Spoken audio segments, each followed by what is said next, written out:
Hello दोस्तों, स्वागत है आप सभी का आपके अपने YouTube channel Shri Ram classes में। और आज हम बात करेंगे कक्षा 10 की सामाजिक विज्ञान का छठा पार्ट है, जिसका नाम है केंद्र सरकार। और केंद्र सरकार वाला जो पार्ट है वो सिलेबस में अपने 7 नंबर का पार्ट है। इनकी 7 नंबर के जो प्रश्न है वो केंद्र सरकार वाले पार्ट में से पूछे जाएंगे।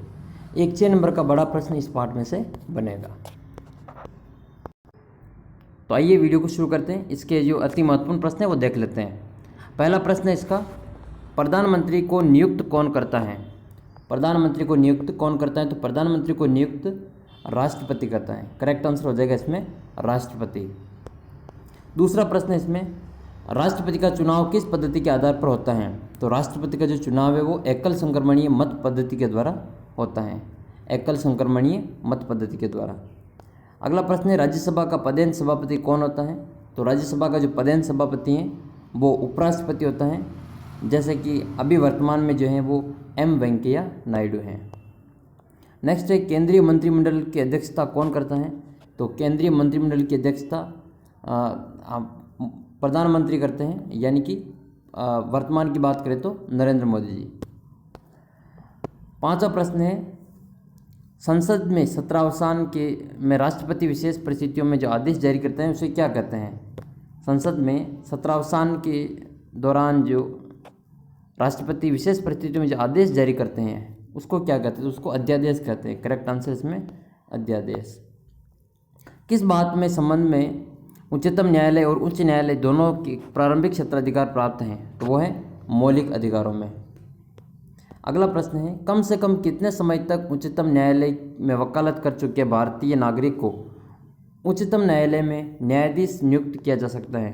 तो कम से कम में जो 10 वर्ष की जो वकालत की गई हो तो उसको उच्चतम न्यायालय में न्यायाधीश नियुक्त किया जा सकता है।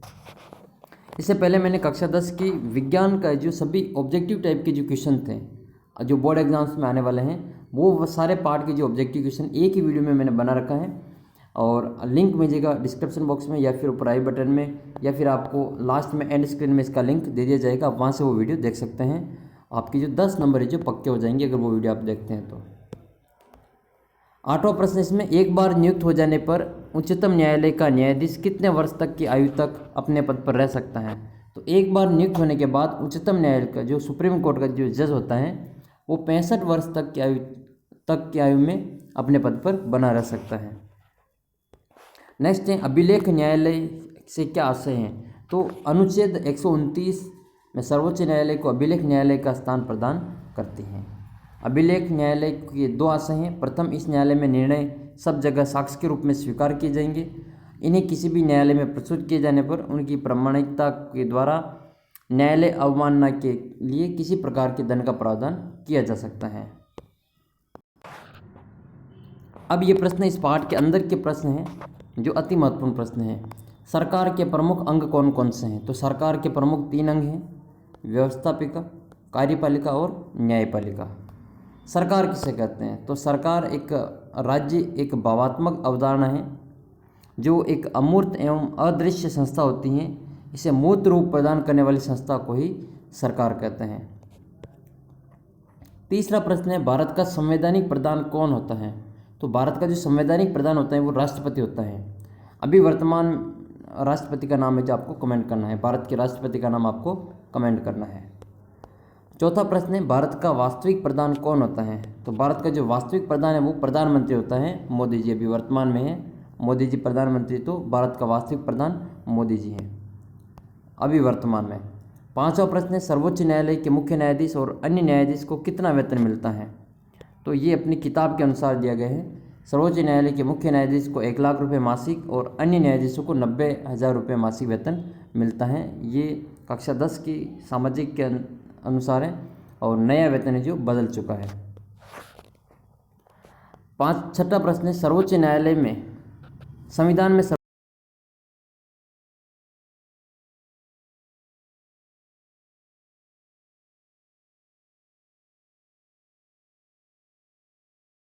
सर्वोच्च न्यायालय भारत में किसी भी न्यायालय या फिर किसी भी अधिकारी के सामने वकालत नहीं कर सकते हैं। सातवां प्रश्न है, भारत का सर्वोच्च न्यायालय कहाँ स्थित है? तो भारत का जो सर्वोच्च न्यायालय है वो नई दिल्ली में स्थित है, दिल्ली में स्थित है। सुप्रीम कोर्ट जो है वो दिल्ली में स्थित है। 8वां प्रश्न है संसद का निर्माण किस प्रकार होता है। तो संसद का निर्माण राष्ट्रपति, लोकसभा और राज्यसभा मिलकर करते हैं। ये संसद के 3 प्रमुख अंग हैं। 9वां प्रश्न है लोकसभा और राज्यसभा का अधिवेशन को बुलाने का नियम क्या है। तो लोकसभा और राज्यसभा में अधिवेशन राष्ट्रपति के द्वारा ही बुलाए जाते हैं और स्थगित किए जाते हैं।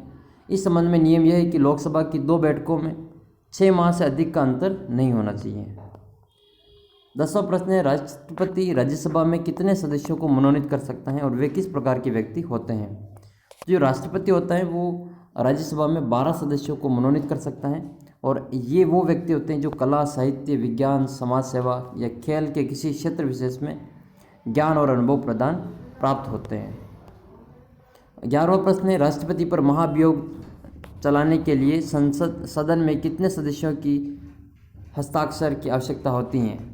तो राष्ट्रपति पर महाभियोग चलाने के लिए संसद की समस्त संख्या के 1/4 सदस्यों के हस्ताक्षर होने आवश्यक हैं। तो 1/4 सदस्यों के हस्ताक्षर होना आवश्यक है। 12वां प्रश्न इसमें संविधान में संशोधन के लिए सदन में कितने बहुमत की आवश्यकता होती है। तो किसी संविधान में संशोधन के लिए दोनों सदनों में 2/3 बहुमत होना आवश्यक है। 2/3 2/3 बहुमत होना आवश्यक है, सदस्यों का 2/3 बहुमत। 13वां प्रश्न इसमें वर्तमान लोकसभा और राज्यसभा में कितने सदस्य हैं। तो वर्तमान लोकसभा और राज्यसभा में सदस्यों की संख्या 545 और 245 हैं। राजस्थान की बात करें तो राजस्थान में लोकसभा के जो सदस्य हैं वो 25 हैं और राज्यसभा के सदस्यों की बात करें तो वो राजस्थान में 10 हैं। संसद की बात करें तो दोनों की जोड़ हो जाएगी, संसद में जो 35 हो जाएंगे। लोकसभा में 25, राज्यसभा में 10, संसद में 35। या 14वां प्रश्न इसमें लोकसभा के अध्यक्ष और उपाध्यक्ष को हटाने के लिए कितने दिन पहले सूचना दी जाती है। तो लोकसभा के अध्यक्ष और उपाध्यक्ष को हटाने के लिए प्रस्ताव पेश करने के लिए कम से कम 14 दिन पहले उसको सूचना दी जाती है। अभी वर्तमान में जो लोकसभा के अध्यक्ष हैं वो कोटा के हैं श्री ओम बिरला, और ये भारत की जो वर्तमान जो लोकसभा है उसके अध्यक्ष हैं श्री ओम बिरला। 15वां प्रश्न इसमें राज्यसभा का प्रमुख पदाधिकारी कौन होता है। तो राज्यसभा के जो प्रमुख पदाधिकारी होते हैं वो सभापति होता है और उपसभापति होता है। सभापति जो होता है वो भारत का उपराष्ट्रपति होता है, उपराष्ट्रपति। और वर्तमान में जो उपराष्ट्रपति हैं वो एम वेंकैया नायडू जो कि राज्यसभा के सभापति हैं। फिर प्रश्न है राष्ट्रपति पद के उम्मीदवार में कौन कौन सी योग्यता होनी चाहिए। अगर आपको जो राष्ट्रपति बनना है तो आपके अंदर ये कौन कौन सी योग्यताएं होनी चाहिए, तो ऐसे प्रश्न जो परीक्षा में पूछ सकते हैं। तो संविधान में राष्ट्रपति पद पर निर्वाचित होने वाले व्यक्ति के लिए निम्न योग्यताएं वो निश्चित की गई हैं। पहली योग्यता ये है कि वह भारत का नागरिक हो, जो कि सभी पदों के लिए अनिवार्य हैं, और राष्ट्रपति के लिए 35 वर्ष की आयु पार कर चुका व्यक्ति हो, पूरी कर चुका व्यक्ति होना चाहिए। इसके अलावा राष्ट्रपति लोकसभा का सदस्य निर्वाचित होने की योग्यता भी रखता हो। इसके अतिरिक्त कोई भी व्यक्ति जो भारत सरकार, राज्य सरकार या फिर स्थानीय सरकार के अंतर्गत किसी लाभ के पद पर नहीं हो, और राष्ट्रपति पद का उम्मीदवार राज्य सरकार या फिर किसी अन्य सरकार के द्वारा अगर पदाधिकारी लाभ के पद पर धारण किए गए हो तो वह राष्ट्रपति पद का उम्मीदवार नहीं होगा। इसके अलावा राष्ट्रपति या फिर राज्य के विधानमंडल के किसी सदन का सदस्य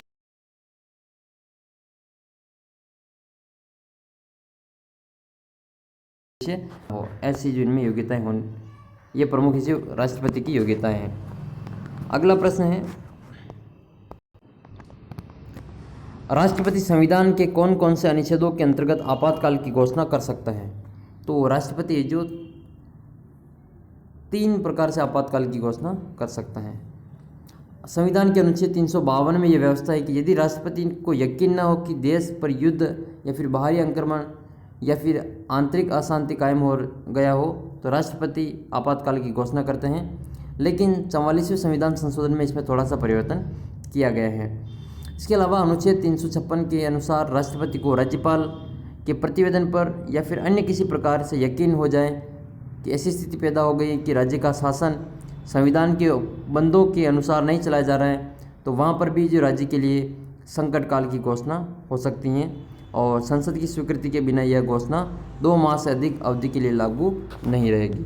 और एक धारा 360 के अंतर्गत भी जो वित्तीय आपातकाल की घोषणा कर सकते हैं। अगला प्रश्न है, भारत के राष्ट्रपति के चुनाव की प्रक्रिया को समझिए। तो भारत का जो राष्ट्रपति होता है उसके चुनाव की प्रक्रिया के लिए अप्रत्यक्ष निर्वाचन की पद्धति अपनाई जाती है और यह चुनाव एकल संक्रमणीय मत पद्धति के नाम से जाना जाता है। राष्ट्रपति का चुनाव अप्रत्यक्ष रूप से ऐसे निर्वाचक मंडल द्वारा किया जाता है जिसमें संसद के दोनों सदनों के निर्वाचित सदस्य होते हैं। राज्य और संघीय क्षेत्र के जो विधानसभाओं के निर्वाचित सदस्य भाग लेते हैं और संसद तथा राज्य के निर्वाचित सदस्यों द्वारा राष्ट्रपति का चुनाव एक विशेष मत पद्धति के अनुसार होगा जिसको एकल संक्रमणीय मत पद्धति के नाम से जाना जाता है। न्यूनतम कोटा ज्ञात करने का जो सूत्र है वो इस प्रकार है कि दिए गए वैध मतों की संख्या बटे निर्वाचित होने वाले प्रतिनिधियों की संख्या, ये न्यूनतम कोटा ज्ञात करने का सूत्र है। अगला प्रश्न है इसमें, राष्ट्रपति की सामान्य काल की शक्तियों एवं अधिकारों की विवेचना कीजिए। तो राष्ट्रपति में जो एक तो कार्यपालिका एवं प्रशासनिक शक्तियाँ होती हैं, महत्वपूर्ण अधिकारियों की नियुक्तियों की शक्तियाँ होती हैं, इसके अलावा सैनिक क्षेत्र में जो शक्तियाँ होती हैं, इसके अलावा विधायी शक्तियाँ होती हैं, विधायी क्षेत्र का प्रशासन होता है, सदस्यों को मनोनीत करने की शक्ति होती हैं, अध्यादेश को जारी करने की शक्ति और वित्तीय शक्तियाँ, न्यायिक शक्ति, ये प्रमुख जो राष्ट्रपति की शक्तियाँ हैं। तो आइए हम एक एक को थोड़ा सा डिटेल में देख लेते हैं। सबसे पहले देखते हैं कार्यपालिका या फिर प्रशासनिक शक्तियाँ। तो संविधान के अनुच्छेद 53 के अनुसार संघ की कार्यपालिका शक्ति राष्ट्रपति में निहित होगी और वह इसका प्रयोग संविधान के अनुसार स्वयं या अपने अधीनस्थ पदाधिकारियों द्वारा करेगा। इस प्रकार शासन का समस्त कार्य राष्ट्रपति के नाम से होगा। सरकार के समस्त निर्णय उसके ही माने जाएंगे। महत्वपूर्ण अधिकारियों की नियुक्ति। राष्ट्रपति भारत संघ के अनेक महत्वपूर्ण अधिकारियों की नियुक्ति करता है, जैसे प्रधानमंत्री की सलाह से अन्य मंत्री, राज्यपाल, राज्यों के राज्यपाल, उच्चतम न्यायालय एवं उच्च न्यायालयों के न्यायाधीश, महालेखा परीक्षक एवं संघ लोक सेवा आयोग के अध्यक्ष और सदस्य और विदेशों में राजदूत। इन सभी उच्च पदाधिकारियों की जो नियुक्ति है वो राष्ट्रपति के द्वारा ही की जाती हैं। अब बात करते हैं सैन्य शक्ति में क्षेत्र में शक्ति। तो राष्ट्रपति भारत की समस्त सेनाओं का प्रधान सेनापति होता है। तीनों ही सेनाओं का जो राष्ट्रपति प्रधान सेनापति होता है। फिर हैं विधायी शक्तियाँ। तो विधायी शक्तियों में राष्ट्रपति भारतीय संसद का अभिन्न अंग माना जाता है। इस रूप में राष्ट्रपति को विधायी क्षेत्र में जो विभिन्न शक्तियाँ प्राप्त हैं, जैसे विधायी क्षेत्र का है जो प्रशासन। राष्ट्रपति संसद के अधिवेशन को बुलाता है और अधिवेशन की समाप्ति की घोषणा भी करता है। वह प्रधानमंत्री की सिफारिश पर लोकसभा को उसके निश्चित काल से पूर्व भी जो भंग कर सकता है और अब तक 9 बार लोकसभा को समय से पूर्व भंग किया जा चुका है। संसद में अधिवेशन के प्रारंभ में राष्ट्रपति दोनों सदनों की संयुक्त बैठक में भाषण देता है और इसके द्वारा अन्य अवसरों पर भी संसद को संदेश एवं उनकी बैठकों में भाषण देने का कार्य किया जा सकता है। विधायी शक्तियों में एक महत्वपूर्ण कार्य है राष्ट्रपति का सदस्यों को मनोनीत करने की शक्ति। तो राष्ट्रपति को राज्यसभा में 12 सदस्यों को मनोनीत करने की शक्ति है, अधिकार है, जिसके द्वारा साहित्य, विज्ञान, अन्य क्षेत्र में विशेष सेवा की गई वह व्यक्ति को मनोनीत कर सकता है। इसके अलावा राष्ट्रपति 2 सदस्यों को जो आंग्ल भारतीय सदस्य हैं उनको लोकसभा में मनोनीत कर सकता है। अध्यादेश जारी करने की शक्ति। तो जिस समय संसद का अधिवेशन न हो रहा हो उस समय राष्ट्रपति को अध्यादेश जारी करने का अधिकार प्राप्त होता है और यह अध्यादेश संसद का अधिवेशन प्रारंभ होने से 6 सप्ताह बाद तक लागू रहेगा, लेकिन संसद चाहे तो उसके द्वारा जारी अध्यादेश को अवधि से पूर्व भी समाप्त कर सकती है। फिर बात आती है वित्तीय शक्तियों की। तो राष्ट्रपति प्रत्येक वित्तीय वर्ष में प्रारंभ में दोनों सदनों में प्रमुख भारत सरकार की उस वर्ष के लिए आय व्यय का विवरण रखवाएगा और उसकी आज्ञा के बिना धन विधेयक एवं अनुदान मांगे लोकसभा में प्रस्तावित नहीं की जा सकती हैं। फिर आती हैं न्यायपालिक शक्तियाँ। तो संविधान में न्यायपालिका की स्वतंत्रता के सिद्धांत को अपनाया गया है और यह उच्चतम और उच्च न्यायालय के न्यायाधीशों की नियुक्ति करता है। उच्चतम न्यायालय द्वारा निर्मित न्यायालय की कार्य व्यवस्था से संबंधित नियमों के संबंध में राष्ट्रपति की स्वीकृति आवश्यक है। राष्ट्रपति को एक और महत्वपूर्ण शक्ति का क्षमादान प्राप्त है। राष्ट्रपति को न्यायिक शक्ति के अंतर्गत दंड प्राप्त व्यक्तियों को क्षमा प्रदान करने और दंड को कुछ समय के लिए स्थगित करने का अधिकार भी प्राप्त है। फिर अगला प्रश्न है, लोकसभा सदस्य के लिए क्या योग्यताएं होनी चाहिए। तो लोकसभा सदस्य होने के लिए एक तो वह भारत का नागरिक हो, इसके अलावा उसकी आयु 25 वर्ष से या फिर उससे अधिक हो। तीसरा है राजस्थान भारत सरकार अथवा किसी राज्य सरकार के अंतर्गत वह किसी लाभ के पद पर न हो। इसके अलावा वह किसी न्यायालय द्वारा पागल या फिर तथा दिवालिया न ठहराया गया हो। दूसरा प्रश्न है, आपको ऐसे पूछा जा सकता है कि आपको एक दिन के लिए लोकसभा का अध्यक्ष बना दिया गया है, तो आपके कार्य एवं शक्तियों का किन किन कार्यों एवं शक्तियों का जो उपयोग करेंगे आप लिखिए। तो इस प्रकार से प्रश्न इसमें बन सकता है कि आपको लोकसभा का सदस्य बनाया जाता है, अध्यक्ष बनाया जाता है, तो आप किन किन कार्यों को करेंगे और आप कौन कौन सी शक्तियों का जो उपयोग करेंगे। तो पहले ये अध्यक्ष के द्वारा लोकसभा की सभी बैठकों की अध्यक्षता की जाती है।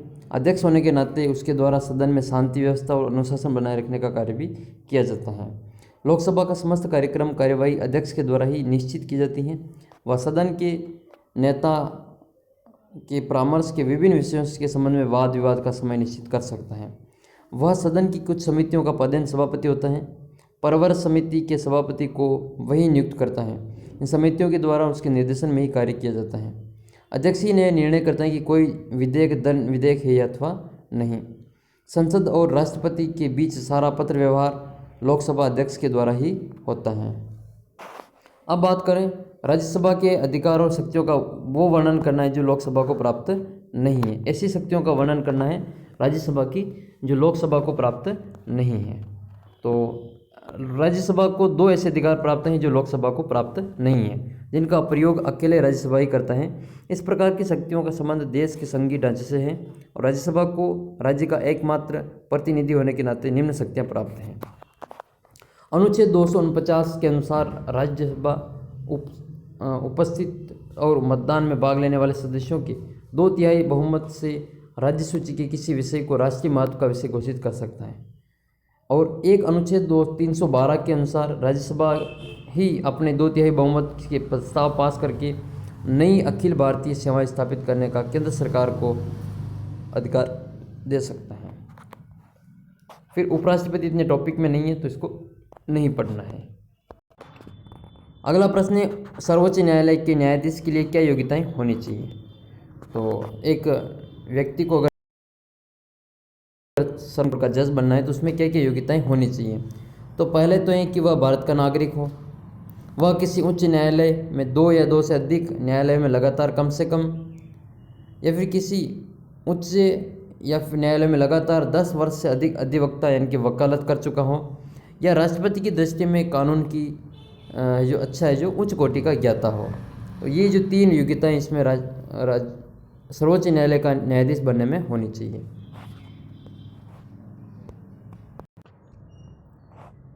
अगला प्रश्न है, प्रधानमंत्री के कार्य एवं शक्तियों के बारे में वर्णन कीजिए।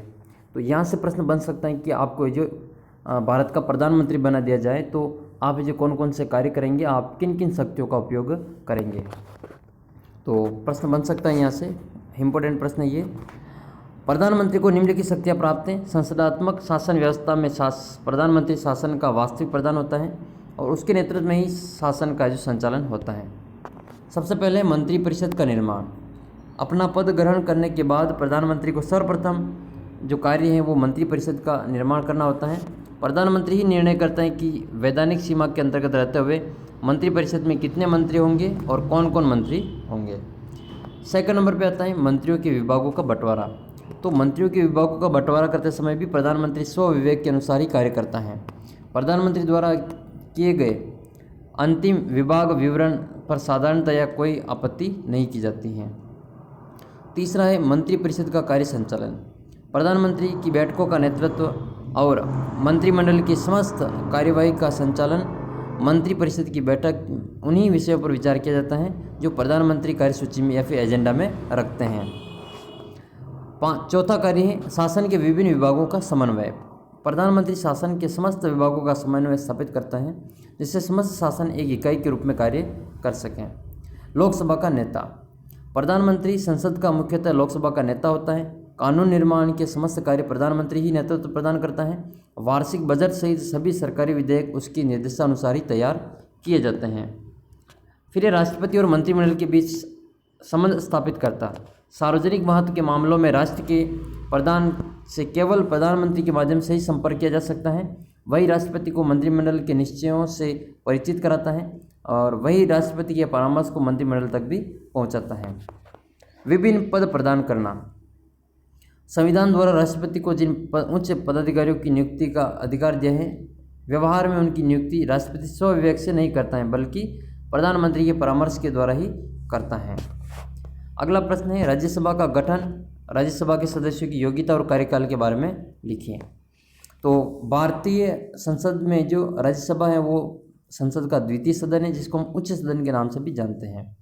तो इसका गठन निम्न प्रकार होता है। संख्या और निर्वाचन पद्धति। राज्यसभा के सदस्यों में अधिक से अधिक 250 सदस्य हो सकते हैं, लेकिन वर्तमान में 245 हैं। इनमें 12 सदस्य राष्ट्रपति द्वारा मनोनीत किए जाते हैं, जो ऐसे व्यक्ति होते हैं जो कला, संस्कृति, कला, साहित्य, विज्ञान, समाज सेवा, खेल, किसी क्षेत्र विशेष में ज्ञान अथवा जो अनुभव प्राप्त हों।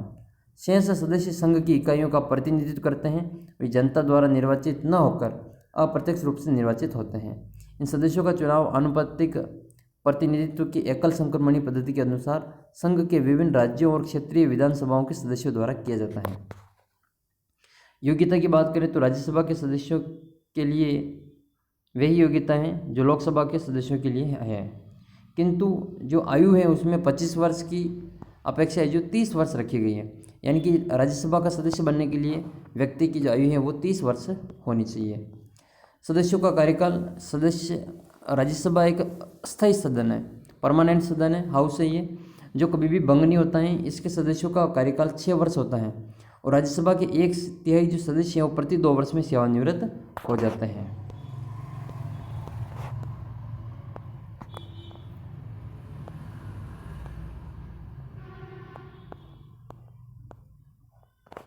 तो ये कुछ है जो महत्वपूर्ण प्रश्न थे। 1-2 प्रश्न हम और देख लेते हैं इसमें, आप इनको अच्छी तरीके से तैयार करें। जैसे एक तो राज्यसभा का गठन, ये प्रश्न इंपॉर्टेंट है। इसके अलावा संसद के कार्य एवं शक्तियों के बारे में व्याख्या करनी है। तो संसद की कौन कौन सी शक्तियाँ हैं,